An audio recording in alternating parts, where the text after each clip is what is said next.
Good morning Saturday! Every gising is a blessing mga sir! Nandito tayo sa may Alabang sa Potter Road. Papawis tayo ngayong umaga na to, medyo mainit nga lang. At yan, nandito na tayo sa may SM Center Las Piñas. At meron tayong napansin na mga bikers. Sabay muna tayo sa kanila mga sir. Ayan sila kuya. Mukhang malayo pa pinanggalingan nila mga sir. Ito na tayo, C5, the tent.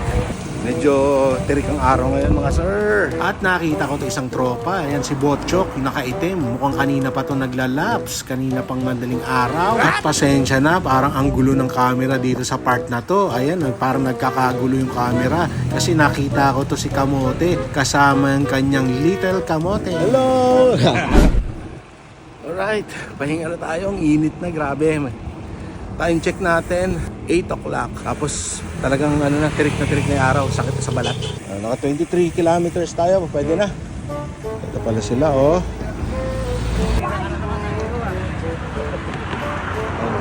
Sticker. Morning. Oh, dami sticker, oh. Ayun, oh. Alright. Sakto. Sakto doon sa ano yun. Sakto. At natapos na naman ang isa pang umagang kay ganda mga sir. Please do like, share, and follow us for more. And subscribe me sa aking YouTube channel. Hanggang sa susunod ulit mga sir. Bye!